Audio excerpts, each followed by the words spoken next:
Queridos, a paz do Senhor.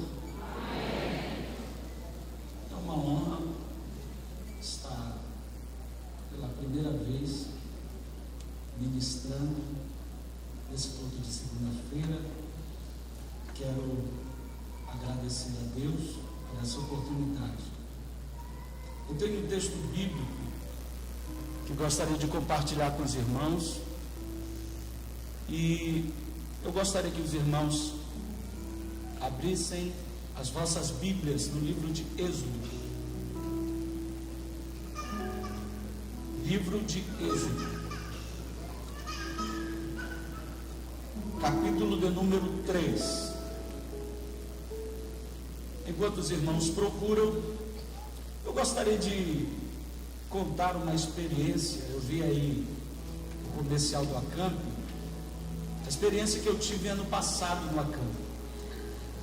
Ano passado, no período do Acamp, eu disse para minha esposa: eu vou no primeiro dia para ajudá-la na cozinha, porque eu tinha 2 compromissos: um em Barcarena, com os jovens de Barcarena, e com os jovens de Tomé Açu, isso a partir da segunda-feira. E quando os adolescentes chegaram, jantaram, e aí eu fui lavar a louça. Quando eu comecei a lavar a louça, o Espírito de Deus falou fortemente ao meu coração: não saia desse lugar. Não saia desse lugar. Eu liguei para o líder de jovens de Barcarena, cancelei. Para o líder de jovens de Tomé Açu, cancelei. E eu digo aos irmãos que valeu a pena ouvir a voz do Espírito de Deus. Ano passado, para mim, o Acamp foi fenomenal. E eu acredito que esse ano a porção vai ser maior ainda. Então, você que é pai, você que é mãe, que queira patrocinar o seu filho, investir no seu filho, faça isso. Porque Deus está lá, aguardando o seu filho para uma nova história. Amém? Essa é a minha proposta, é esse meu testemunho, porque isso não foi ninguém que viveu, fui eu que vivi. O Espírito de Deus não deixou eu sair daquele lugar. Eu pensei que eu ia sair no outro dia, mas eu só saí, eu fui o primeiro a chegar e o último a sair. Eu posso dizer que eu saí abençoado daquele lugar. Amém? Capítulo de número 3, versículo 1 do livro de Êxodo.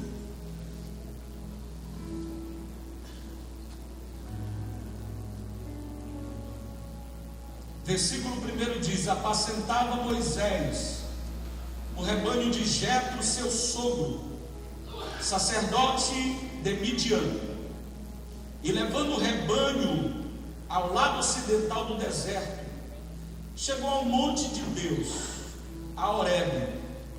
Apareceu-lhe o anjo do Senhor numa chama de fogo, no meio de uma sarça.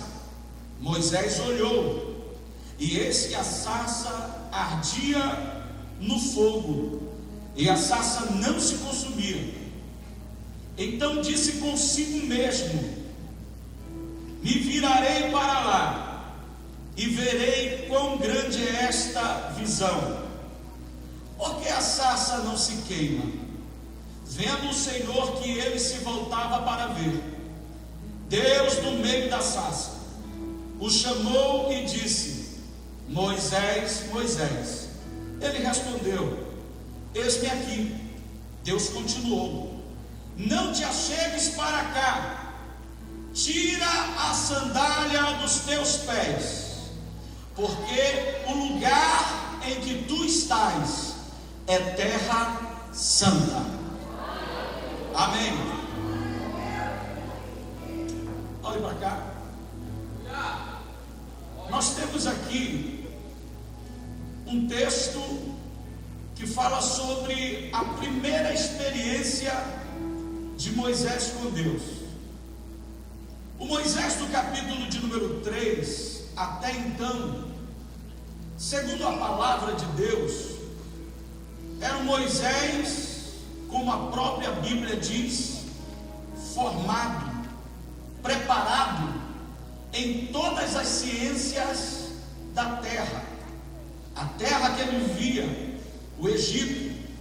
Todos nós sabemos da origem da história de Moisés. Foi adotado pela filha de Faraó, foi levado para o palácio de Faraó. E como ele fora adotado pela filha de Faraó, com certeza nasceu dentro do coração daquela mulher um amor, uma afeição pela vida daquela criança chamada Moisés. Eu acredito que esse amor também fora transferido ao pai, o líder do Egito na época. E quem sabe dentro do coração, tanto da filha de Faraó, quanto no coração de Faraó, nasceu o desejo de preparar aquele rapaz, aquela criança. Por que podemos falar dessa forma? Porque a Bíblia diz que ele foi formado, instruído em todas as ciências do Egito. Com isso nós estamos aqui constatando o investimento que fora feito na vida de Moisés. Eu acredito que ninguém em sã consciência faz investimento em uma pessoa sem propósitos, sem uma razão. E eu acredito que uma das razões do investimento que fora feito na vida de Moisés foi por causa que no coração de Faraó, quem sabe, nasceu o desejo de que aquele rapaz um dia assumiria o comando daquela terra. Todos nós sabemos que um rei, para comandar uma terra, precisa estar preparado, e Moisés foi preparado para isso. No coração de Faraó, no coração da filha de Faraó, estava isso implantado. O plano de Faraó e da sua filha era fazer Moisés um homem grande diante do Egito. Este era o projeto do homem para Moisés. No entanto, existia no céu um projeto de Deus para a vida de Moisés. E o patriarca Jó, no capítulo 42, nos versículos 1, especificamente no versículo 2, ele diz: bem sei que tudo podes, e nenhum dos teus projetos poderão ser frustrados. Ontem nós falamos no tempo central sobre o projeto de Deus, que o projeto de Deus para a vida do homem, ele é inédito, ele é abrangente, ele é executado a longo prazo. E para terminar, o projeto de Deus também é infalível. Quando o patriarca Jó disse dessa forma que não se pode frustrar os projetos de Deus, ele estava anulando a possibilidade de um projeto que é de Deus ser quebrado. Então Faraó olha para Moisés e diz: vamos instruir esse rapaz. Um dia ele vai ser grande nessa terra, um dia ele vai comandar essa terra. Mas eu vou repetir: o projeto do homem era um, mas o projeto de Deus era outro. Se o homem abraçar o projeto do homem, pode haver falhas, pode haver consequências, mas se você abraçar o projeto de Deus, eu te garanto que este projeto será infalível.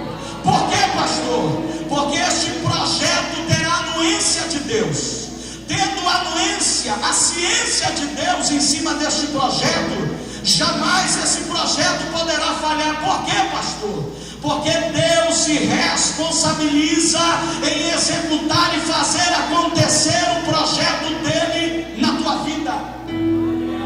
Mas ouça bem, este era o projeto de Faraó para a vida de Moisés, e por causa disso ele foi instruído em todas as ciências do Egito. Nós sabemos que na época o Egito era a capital mundial da medicina. O processo, o manuseio de embalsamento começou lá do Egito. Naquela época o Egito era a capital mundial da medicina. Então, se existia medicina, Moisés era médico. Se existia engenharia, Moisés também era engenheiro. Porque a Bíblia é bem enfática em dizer que ele foi instruído em todas as ciências do Egito. A história diz que depois dessa formação, Moisés sentiu um desejo de ir olhar as terras do Egito e também visitar alguns dos seus irmãos. E de repente ele contempla que um egípcio estava açoitando um hebreu. Moisés vivia no Egito. Moisés estava sendo instruído do Egito, mas ele não era do Egito. Moisés vivia no Egito, e eu vou repetir, mas ele não era do Egito. Ele tinha sangue hebreu. Ele sabia que ele não era daquela terra. E quando ele viu um dos seus irmãos sendo açoitado, aconteceu um sentimento dentro do coração dele que precisa acontecer no coração de muitos servos de Deus nos nossos dias atuais. O que é, pastor? Moisés, quando viu o seu irmão sendo zombado, sendo humilhado, sendo açoitado, ele não admitiu. Por quê? Porque era o seu irmão. Ele não admitia ninguém zombar dos seus irmãos. Ele não admitia ver o seu irmão sofrendo privações. Ele não admitia ver os seus irmãos sofrendo necessidades. E movido pela emoção fraternal, a história diz que ele mata o egípcio, enterra-o na areia. E por consequência disso, por um momento, se você perceber, você vai ver que Moisés até tentou ocultar o pecado. Ele passou algum tempo por ali, quem sabe, tentando abafar o caso. Por quê, pastor?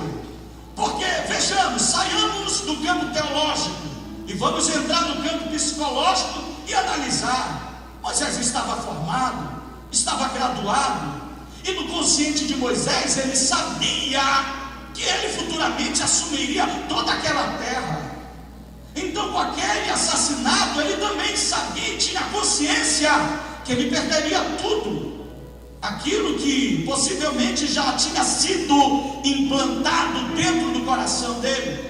E quem sabe ele tentou abafar o caso. Não, eu não posso perder aquilo que eu conquistei. Só que eu digo uma coisa para todos que aqui estão: se Deus tem um projeto, Ele pode permitir que você perca tudo aquilo que você conquistou no Egito, mas quando você sair do Egito, você vai conquistar tudo aquilo que Ele projetou para a tua vida. Quando alguém percebe que Moisés tinha feito isso, e o detalhe, fora um dos seus próprios irmãos que chegou com Moisés e disse: Moisés, tu matou o cara lá, né? E parece que tu quer fazer do mesmo jeito conosco. Moisés percebeu que a casa tinha caído. Ele saiu do Egito e foi para o deserto. Aqui eu aprendo uma lição de Deus. O que é, pastor Márcio? Todas as vezes que Deus tira alguém do Egito, Ele não leva para o pasto verdejante. Todas as vezes que Deus tira alguém do Egito, Ele não leva, como diz o paraense, para o banho-maria, para a rede para se balançar. Todas as vezes que Deus tira alguém do Egito, Ele leva essa pessoa para o deserto. É por isso que quando você aceita Jesus, parece que a tribulação se multiplica. Parece que o mundo desaba sobre você, mas esse é o processo de Deus te limpando de tudo aquilo que você conquistou no Egito. Porque quando você passa pelo deserto, vai ficando pelo deserto as roupas, as habilidades que você teve no Egito, e Deus começa a te preparar para aquilo que Ele já determinou para você.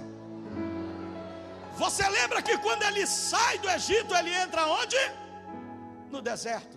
Diga comigo, quando Deus tira do Egito, Deus leva para o deserto. Agora, pastor, por que Deus leva para o deserto? Deus leva para o deserto, todos os pregadores falam isso e eu vou falar. Deus leva para o deserto para você ser preparado, para você ser lapidado, para você ser moldado, para você ser aprimorado, qualificado. É como diz o paraense, Deus te coloca no tipiti. Você lembra do tipiti?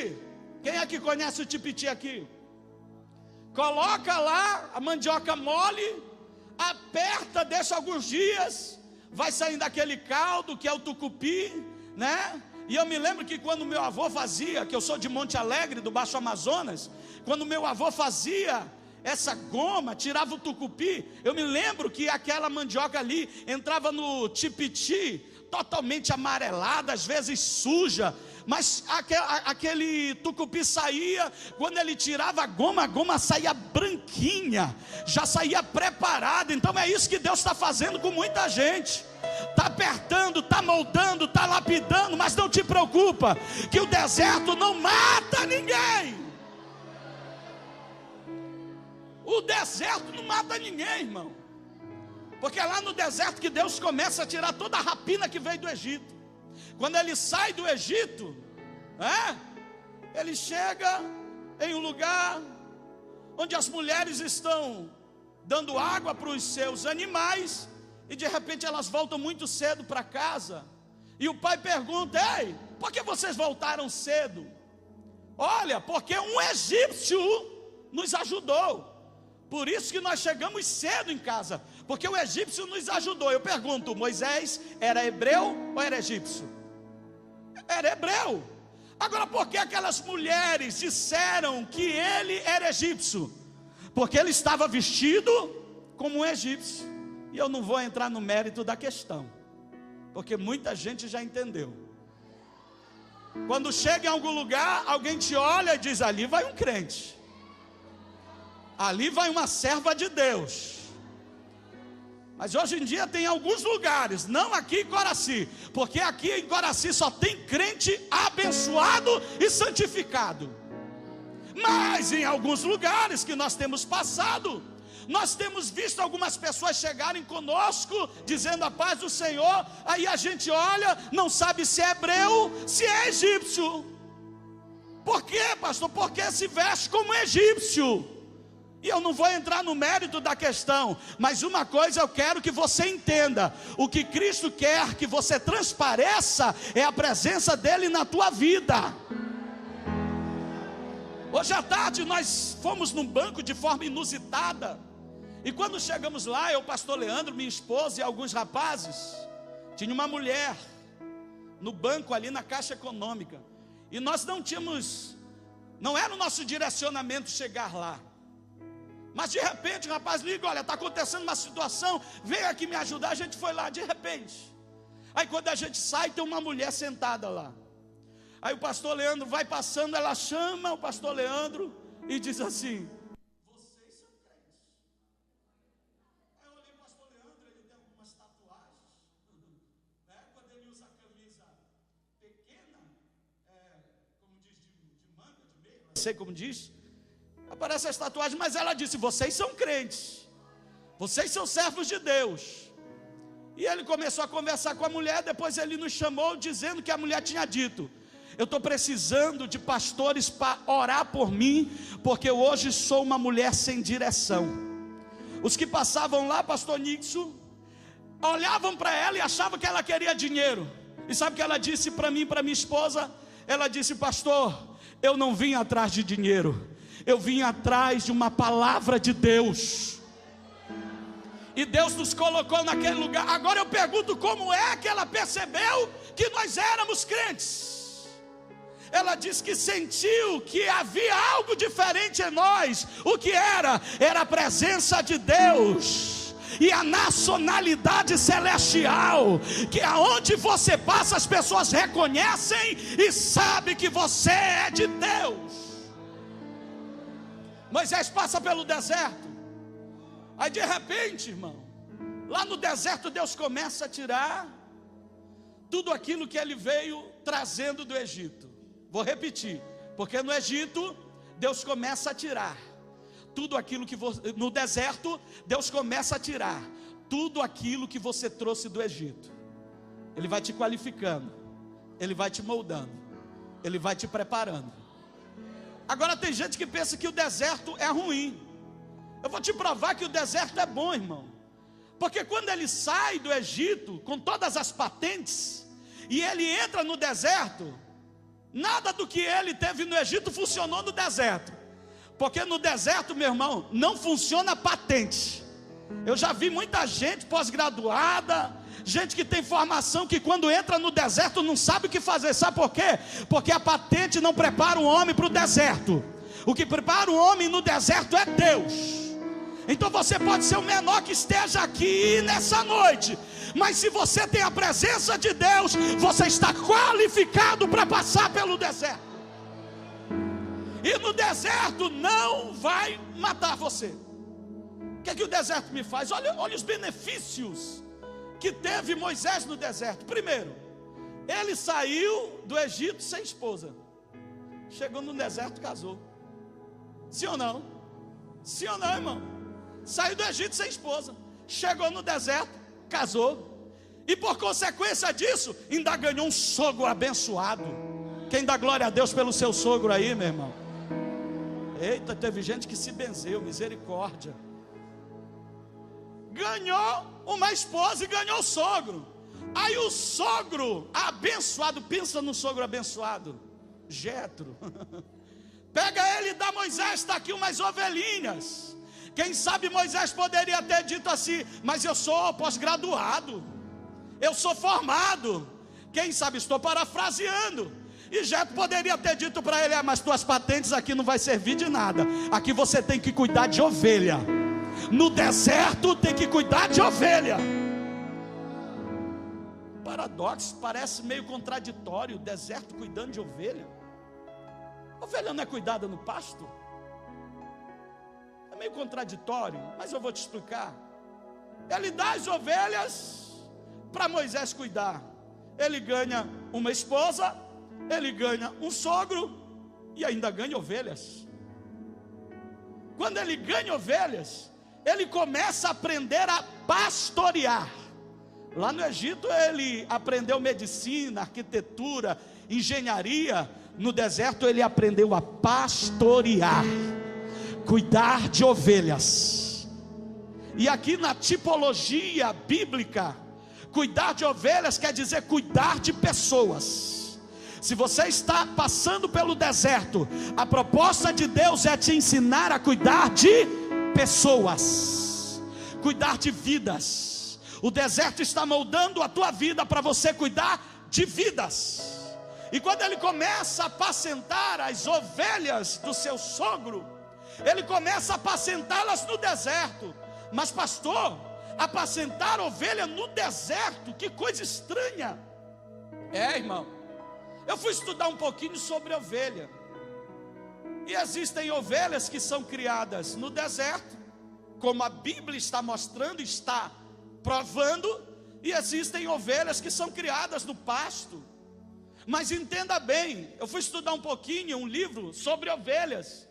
E a ovelha que é criada no pasto é uma ovelha que não tem resistência. É uma ovelha que não tem resistência nem na sua área física, nem na sua saúde. Não tem resistência nenhuma. Agora a ovelha que é criada no deserto, essa ovelha, ela suporta tudo que o deserto lança contra ela. Ela não é aquela ovelha cheia de não me toque, qualquer coisa ela está ferida, qualquer coisa ela está com raiva, não. Ovelha que é tratada no deserto, pode vir palavras, o dirigente pode falar, o pastor pode corrigir, mas ela está lá, do lado do pastor, porque ela criou resistência, irmão. Graças a Deus que no campo de Coraci não tem, mas em muitos lugares por aí, Tem gente que não pode ouvir uma palavra de repreensão, que já vem na cabeça dele: eu vou sair dessa igreja porque a porta está muito estreita, eu vou abandonar esse pastor aqui, porque esse pastor não sabe pastorear, ele é muito duro. Ei, meu irmão, Deus manda te dizer algo aqui neste lugar: o deserto é para você ganhar resistência. Para desse negócio de não me toque. Olha para o teu irmão, diga para ele assim: tenha resistência. E eu profetizo aqui no nome de Jesus, que o teu coração hoje está sendo blindado nesse lugar. Para quê? Porque em nome do Senhor Jesus, as palavras não vão mais fazer você perder o chão, porque hoje Deus está te dando resistência.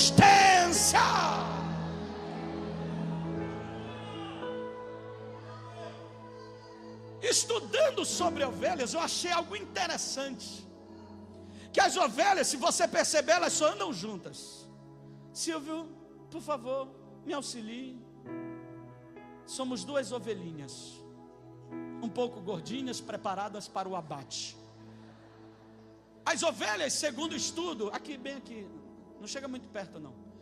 As ovelhas, eu fui estudar, e principalmente as ovelhas do deserto, elas andam muito juntinhas, caminhando, umas do lado da outra. Irmão, olhe para cá. Quando ela caminha muito junta, não tem uma que pisa no pé da outra? Você está entendendo já, né? Aí vai andando mais um pouquinho, aí dá uma cabeçada na outra. É ou não é?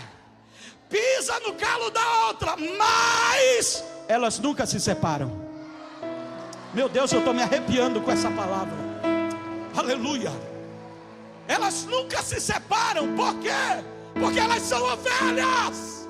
Elas não são bodes. Elas criaram resistência. Aí vão caminhando, eu e Silvio. Aí vão se batendo. Ei, irmão, é normal, mas ela falou mal de mim, foi fraqueza dela, perdoa ela nessa noite.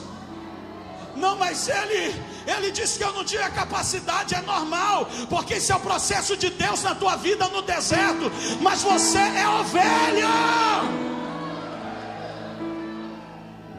Aí ovelha, irmão, calma, Silvio, tu não vai largar hoje de mim não. Ovelha, elas dormem juntas ou separadas? Alguém já viu o rebanho dormir? Todas juntinhas, né? E quando, irmão, olha que coisa interessante. E quando uma ovelha começa a se bater, olha o que acontece. As outras ovelhas se espalham. Vocês já viram isso acontecer? Eu só vi no filme do Pica-Pau, mas eu já vi em alguns documentários. Quando uma ovelha se bate, as outras se espalham. E quando as outras se espalham, segundo esse livro que eu li, que depois eu vou passar para alguns colegas, o pastor, sabe o que o pastor faz? Ele pega aquela ovelha, tira do meio do rebanho e leva para a cerca e amarra na cerca. Amém? Pastores, amarra na cerca. E agora o que é que a gente vai para fazer com essa ovelha? Bora fazer um churrasco dela? Bora assá-la?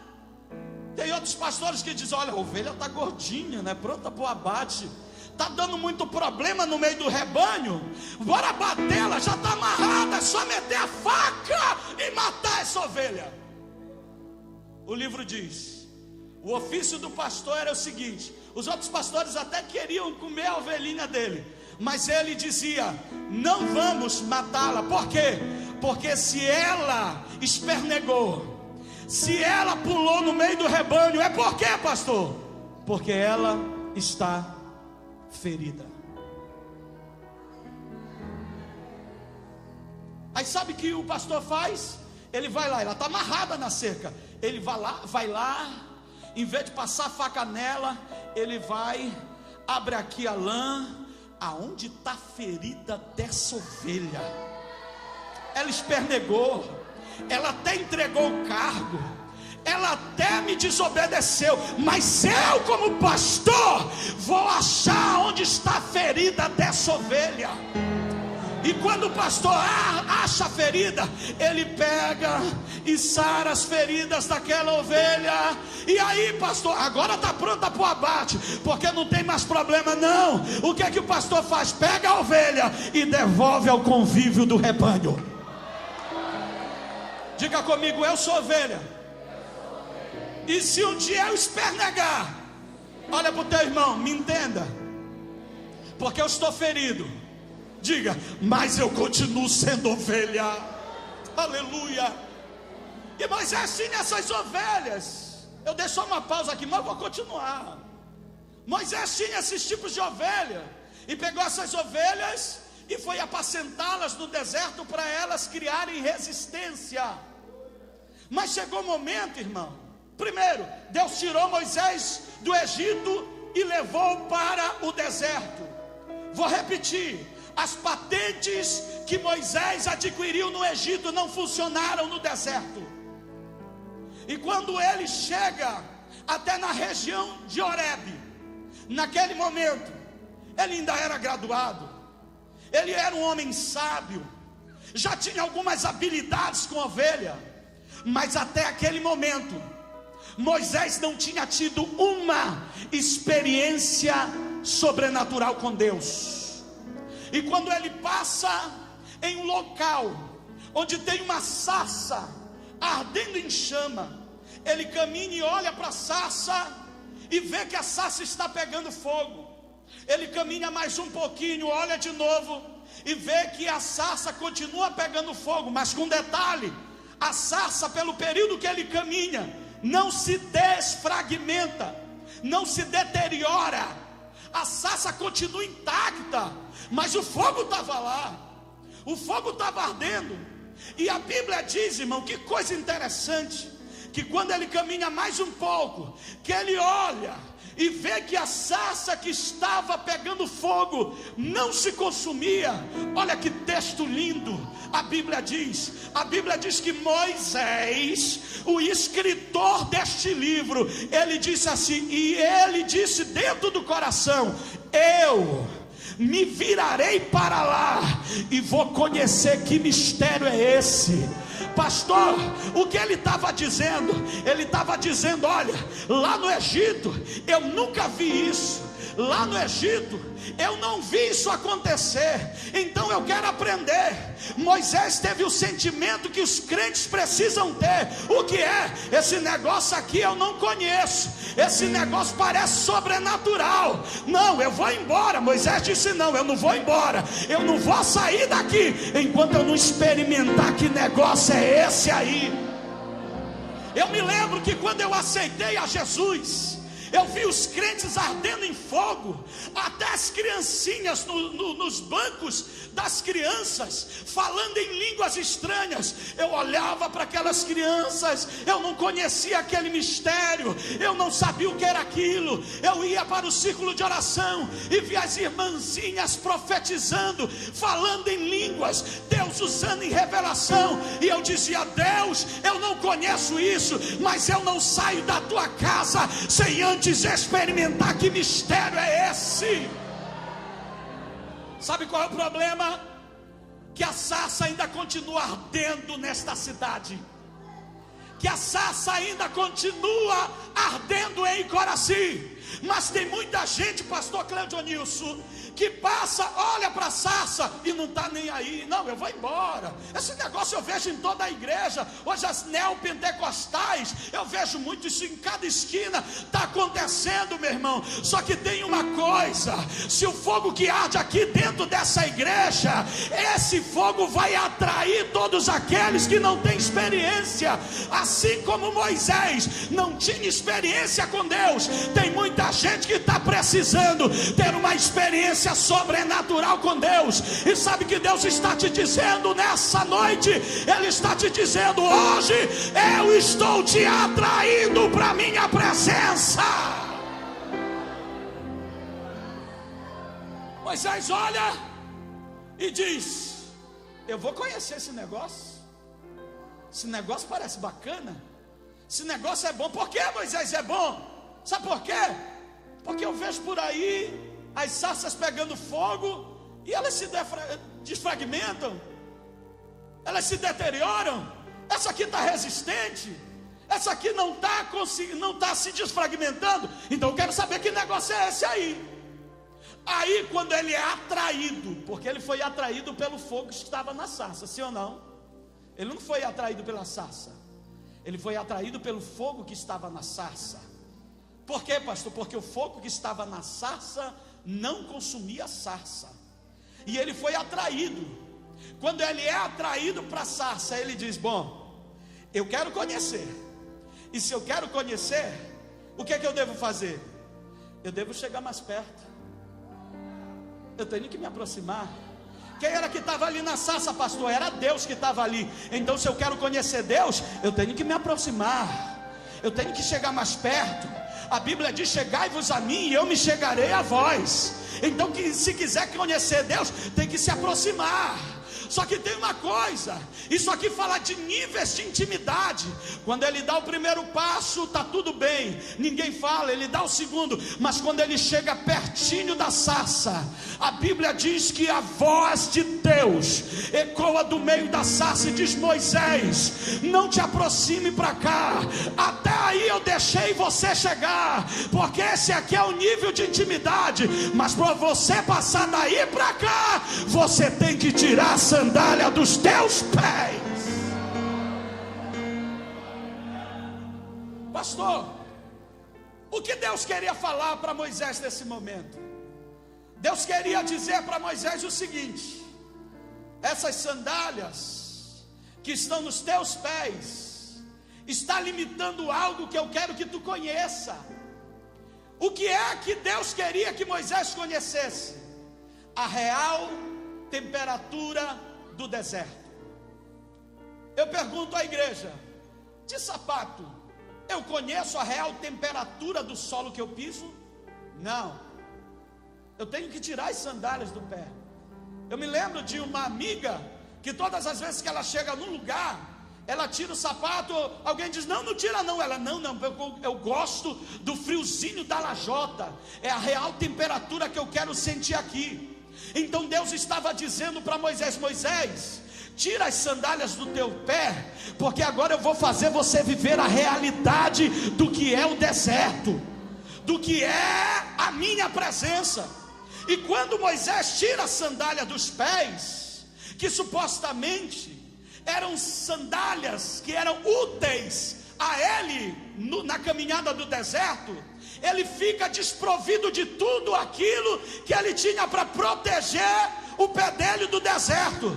Mas quando Deus faz ou tira alguma coisa de você, é porque ele se responsabiliza referente à proteção daquilo que se foi. Então se Deus mandou tirar, tira, porque ele se responsabiliza. Ele tira, coloca os pés no deserto, sente a real temperatura do deserto. E sabe o que acontece? Deus começa a dar a ele uma experiência sobrenatural. Começa a falar a ele os projetos que ele tinha para a vida dele a partir daquele momento. O que o senhor quer dizer com isso, pastor? Eu estou dizendo que a tua história espiritual, ela inicia a partir do momento da tua primeira experiência sobrenatural com Deus. Pastor, eu ainda não tive, mas se você quiser ter, a sarça ainda está ardendo neste lugar. Por quê, pastor? Porque a sarça tipologicamente simboliza a igreja do Senhor. A sarça tipologicamente simboliza a igreja do Senhor. Pastor, por quais motivos a sarça simboliza a igreja do Senhor?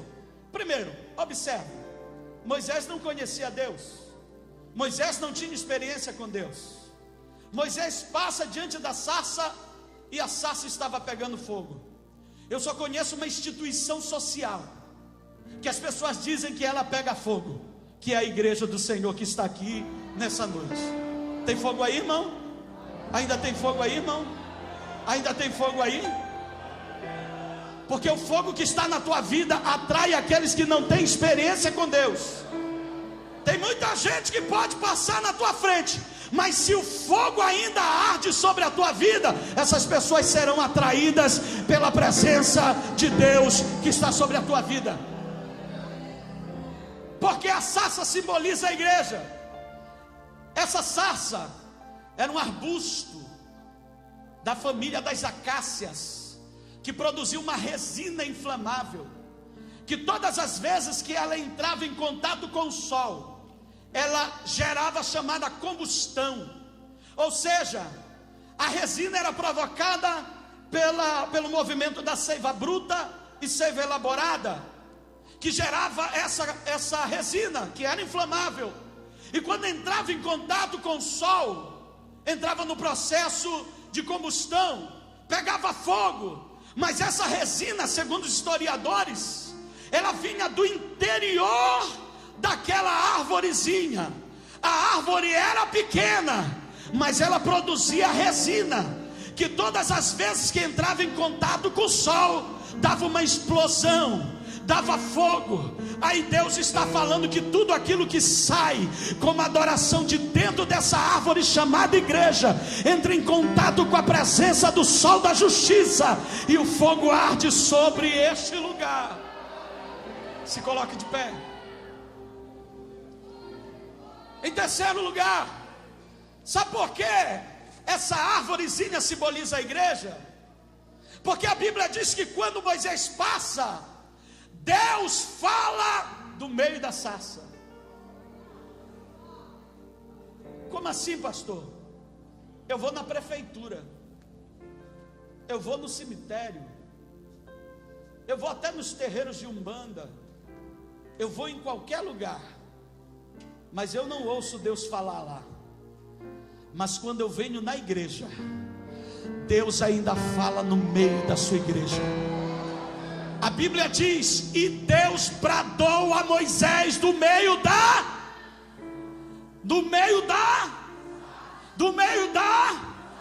Então, se essa igreja simboliza a sarça, eu posso concluir essa mensagem dizendo: o fogo ainda está ardendo neste lugar. A resina, que é a adoração, ainda está fluindo no lábio de cada crente que aqui está. E outra coisa, Deus ainda está falando no meio desta igreja. Deus ainda fala no meio dessa igreja. Deus está dizendo para você: você saiu do Egito, está passando pelo deserto, e Deus desse deserto vai gerar para você as melhores experiências sobrenaturais. Levante a mãozinha direita para o alto. Eu quero tomar aqui a autoridade que me é concedida neste lugar e declarar sobre a tua vida que o fogo ainda arde sobre você, que o pavio que fumega não vai se apagar, que a chama que está dentro do teu coração ainda está latente, vibrante e incandescente neste lugar, porque Deus ainda fala no meio dessa igreja.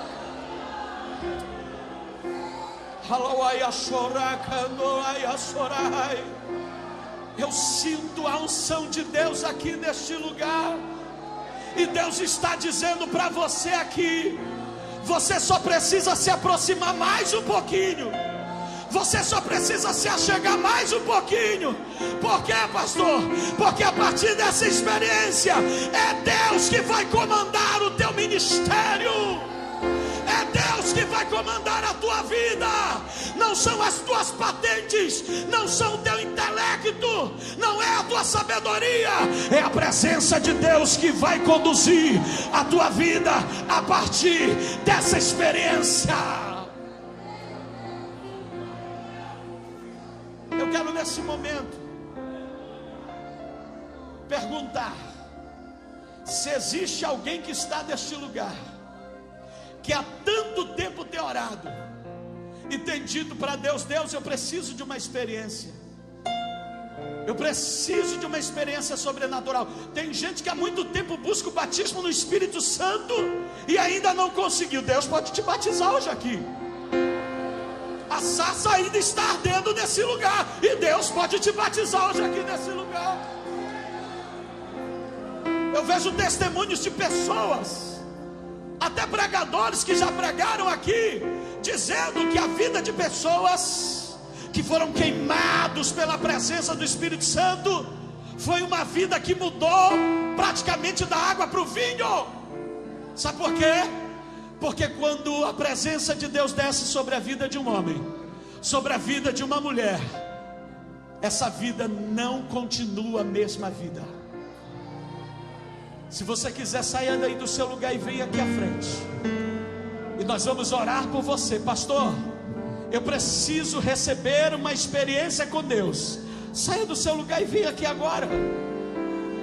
Pastor, eu estou distanciado já há alguns dias, já algumas semanas, já alguns meses, alguns anos, mas hoje eu senti vontade de me aproximar dessa sarça. Eu preciso ver esse fogo arder novamente na minha vida. Então saia de onde você está e venha aqui agora. Jesus aqui quer moldar a tua vida. Jesus aqui hoje quer fazer valer uma experiência nova na tua vida. Quem quiser, vem agora. Vem agora. Vem agora nesse lugar. Você que quer se reconciliar, a hora é agora. Você pode sair de onde você estiver e vem aqui, porque hoje Jesus quer te conduzir para a sua presença. Se tiver alguém, vem agora. Eu quero convidar Silvio. Pode? Vamos lá. Se tiver alguém, venha. Se não, nós vamos apenas orar, porque eu acredito que Deus ainda está conservando o fogo aceso sobre a tua vida. Amém? Tem alguém para Jesus? Tem alguém? Se não tiver, vamos adorar a Jesus da mesma forma. Vamos adorar o Senhor. Eu quero que você adore ao Rei deste lugar. Você que sabe essa canção, adore a Jesus. Diga para Ele isso. Os leões estão Deus está falando contigo. sem parar. Teu louvor incomodou a todos que são contra ti, ó Jeová.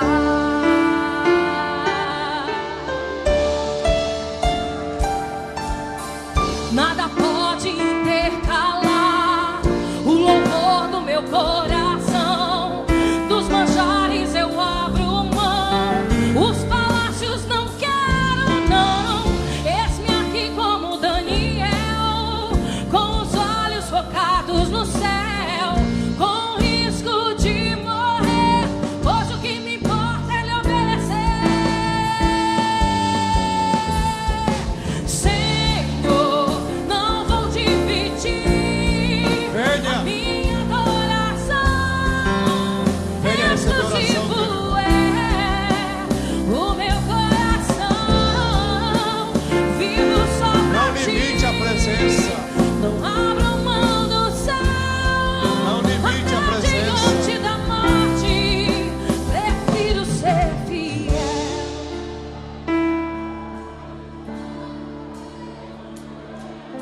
Não limite a Nada presença. pode intercalar.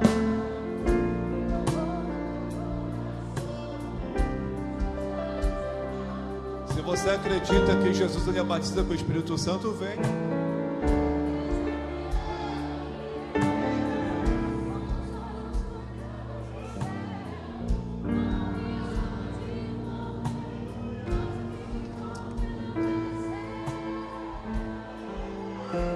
Aleluia. Aleluia.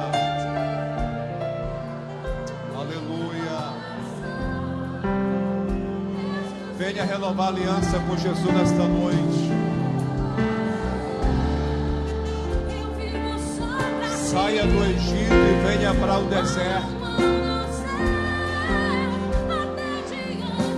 Se existe alguma sandália que te limita a receber a presença de Deus, Abaixa sua cabeça, já que você não quer vir. E você mesmo vai dizer o nome dessa sandália. Quem sabe essa sandália pode ter o nome de feridas, falta de perdão. Quem sabe essa sandália pode ter o nome de desunião. Quem sabe essa sandália pode ter o nome de frieza. Mas isso é você e Deus. É você com Deus e Deus com você. Levanta suas mãos.